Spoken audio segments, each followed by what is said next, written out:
I think Sandeep spoke about the journey of e-commerce from the time in way back in 1991, how e-commerce started, and then categorization in terms of beauty, wellness, fashion, and so on.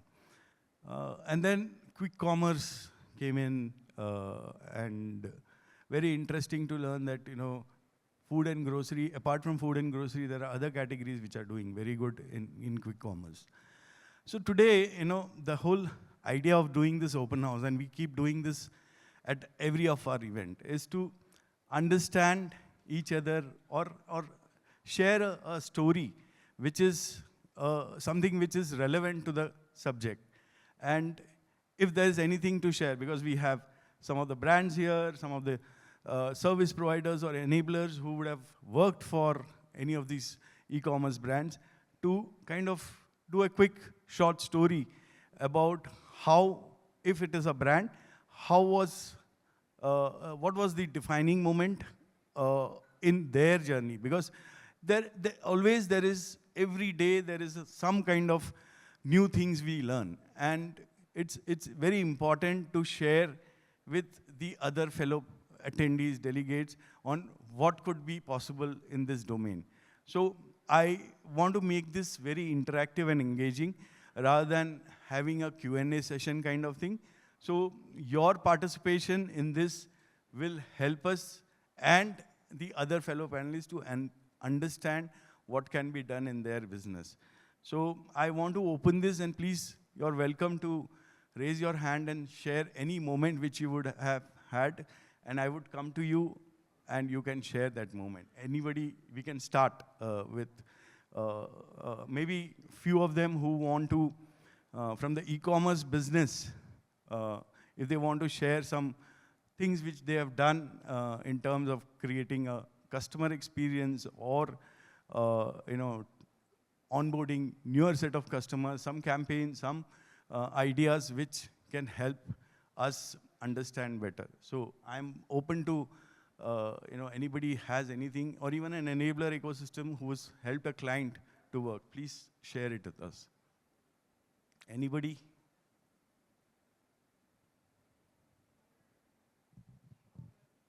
Please introduce yourself. Good morning, everyone. My name is Chandan Malu, and I'm from a brand called Window from Ahmedabad. And she is Urvi, taking care of e-com part of the company.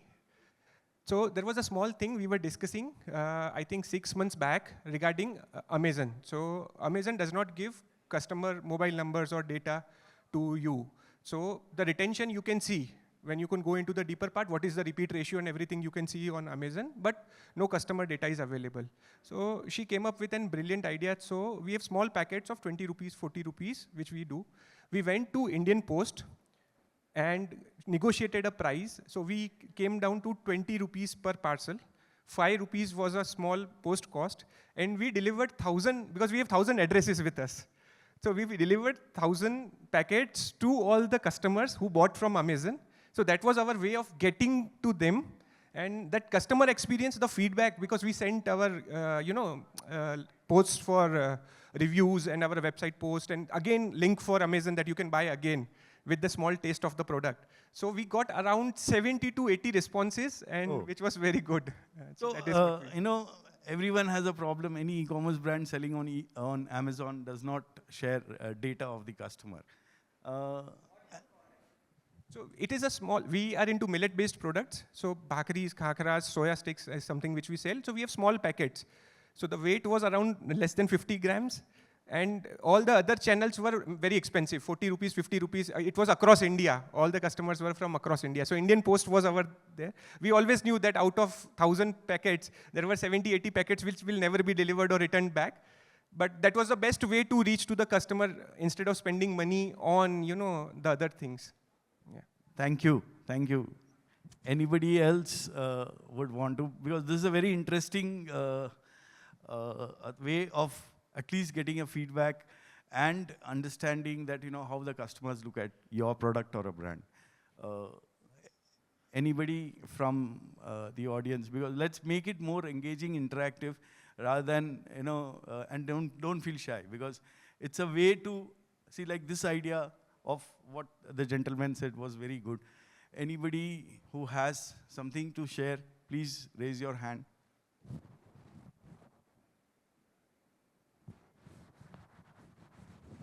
Okay, let's talk to you. You're a 155-year-old jewelry brand. You Yes. just mentioned, and a very famous jewelry brand. Down south, everyone rely on you.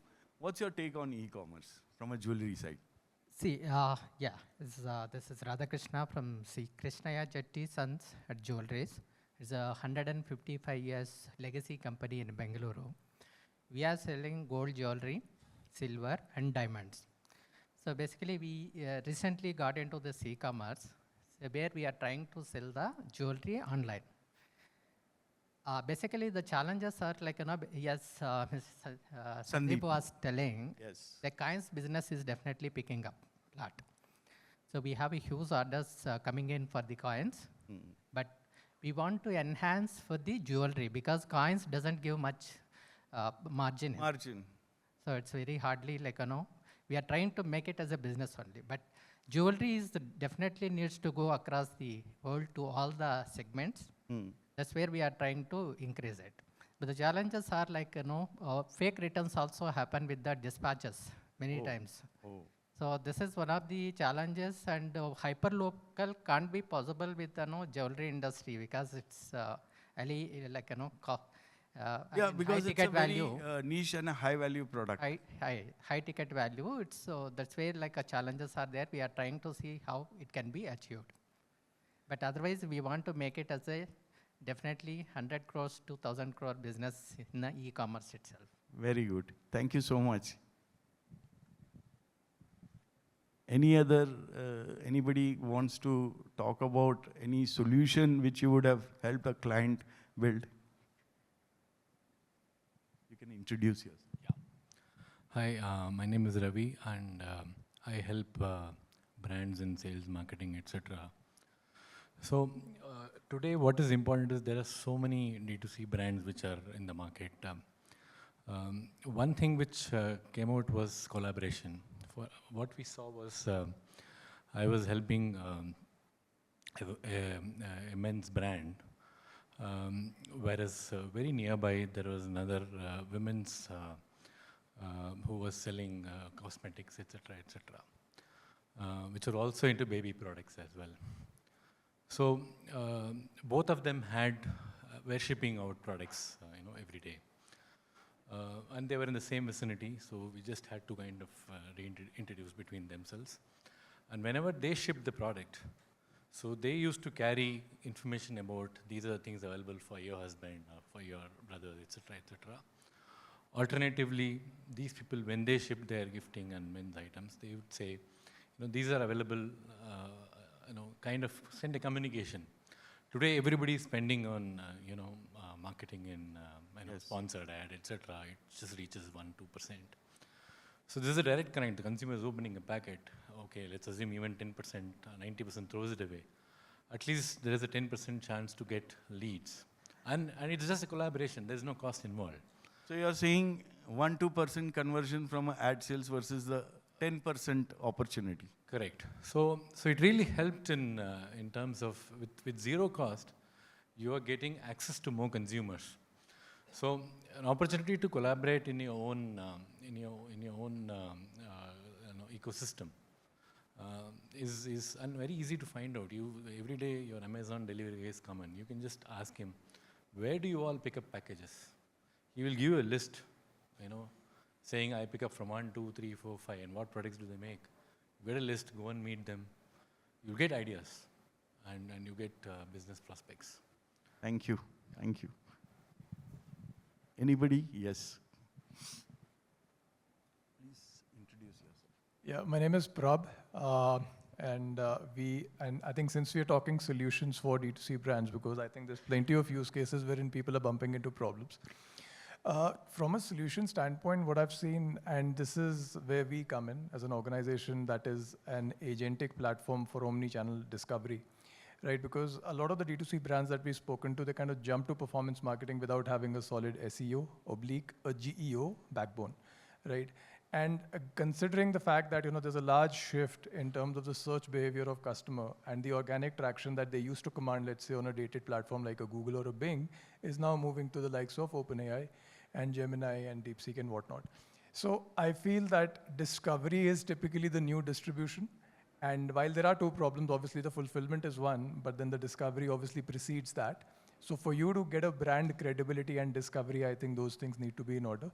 And because it is agentic, it does not really now take months in terms of time to gratification and for a brand to kind of come to the first page on Google or even on OpenAI. So I think that's what it is. And I mean, we are category agnostic, so it's not just D2C. I mean, we are trying to help hotels, schools, even services industry, right? Well, we started with D2C, so that's a sweet spot. Any example or a case study, if you can share, which you worked with a customer, without naming a customer, no problem. No, that's fine. I can name the customer. That the customer's name is Raha Grand Hotel. They're a business hotel based out of Dubai. And I think similar to D2C, the biggest problem that a hotel industry also has is that a large part of the bookings end up coming from the likes of Expedias and Make My Trips of the world. And they wanted to start getting direct traction. Now, we did not just help them, we helped them get 2 of their links in the first 3 positions on Google and also started getting them in the contextual search in the top 2 positions. And now, the model has shifted because earlier we were charging them retainer, now they are also giving us revenue sharing. So what's the revenue from Make My Trip, Expedia to their own site? Is there a change in terms of number? So they never really had a digital presence. They had outsourced their technology to a marketing agency outside, and a large part of their revenue was lopsided and coming in from the marketplaces itself. But post this, now they started blocking a large part of their inventory to be sold from the website itself, right? So that's a big win for us. So that's a shift from the marketplace. They also command better pricing now. The brand dilution does not happen because typically on a marketplace, people are going to start discounting your brand, and then it just becomes a price war without any loyalty. So I think this becomes very, very critical for people to solve for discovery first, and then they can move, to other areas. So any brand who wants to turn from large marketplaces business to their own website, they are the ones. Thank you so much. Thank you. Yeah. Please introduce yourself. Hi, my name is Santosh. I'm the co-founder of Volcano AI. So we are an agentic solution for improving ad creatives. So most of the D2C brands we know, they have a huge problem of lack of high-performing ad creatives. Like 1 out of 100 actually convert. The rest of the 99, they don't work. So they spend a lot of wasted ad budgets on them. So one of the things that happened with one of our clients is we understand every single element of the creative, like what messaging is working, what visual elements are working. Thereby, we gave some suggestions to one of our clients, saying that if you have this kind of a word like no palm oil, so this brand is a healthy snack alternative for kids. So we said if you include no palm oil, it has a higher chance of success because the data says so. It actually worked really well for them that they had an increment of 25% in ROAS, that they eventually put that tagline on their brand packaging itself. So that helped them to scale their ads as well. So that is one of the key insights we had able to find. And the other thing we also do is we look at what competitors are doing, what is working for them, and try to steal or copy those ideas for the brand. So that also helped them to increase the product line on what else can be done in terms of research on the product line. Okay, thank you.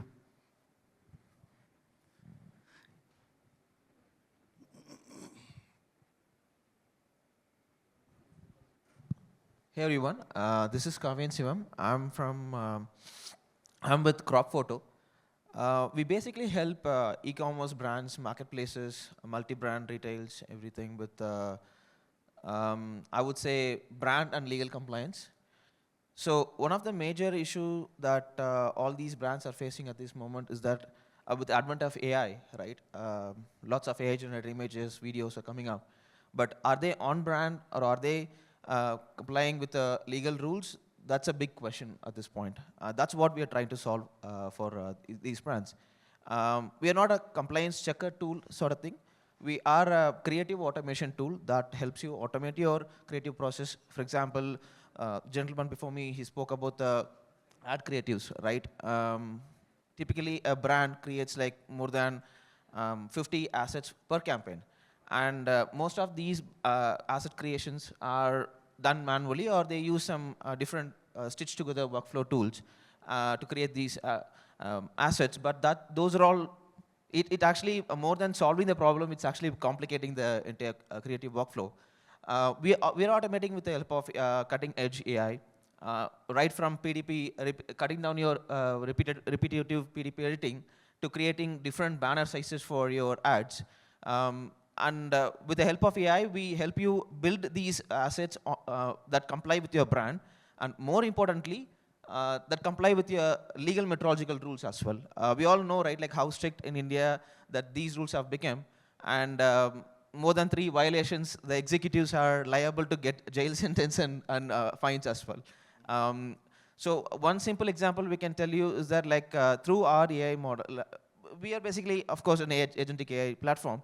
When you run your PDP listings through our AI platform, we can scan all your listings, and we can identify what all the images, what all the descriptions are or not compliant with the legal rules, alert you what all the rules you are breaking, and help you solve them as well, right? This is in a nutshell, but we are a huge platform that takes care of your bulk content editing, bulk content generation, and also the compliance. So we'd love to meet to everyone here and get to know more about the workflows and stuff. So this whole idea is doing this session is to make sure that, some new ideas, innovations come. Anybody else? Yes. Hello, my name is Lino. I come from a solution providing for e-commerce company called Senda Digital. When he talked about 150 years of jewelry experience entering into e-commerce, I thought about what we provide. So we provide mostly 3D commerce solutions, like a virtual try-on for e-commerce. Mostly that solve a problem for average return product values, mostly for wearable gadgets like spectacles, jewelries, and furnitures. So before customer buys, people can try it on their mobile phones, and so that this could, we have averagely seen the cancellation or returns tremendously reduced. So this could probably reduce problems for most of the wearable gadgets. So that could be one of the solution for jewelries. Sure, thanks. I think we are running short of time now, and we would love to have extended this, but since we are started a little late, we will end this up quickly. Thank you so much, everyone, and do keep sharing when you meet in person, so that we have this as a very meaningful conversation. Thank you very much.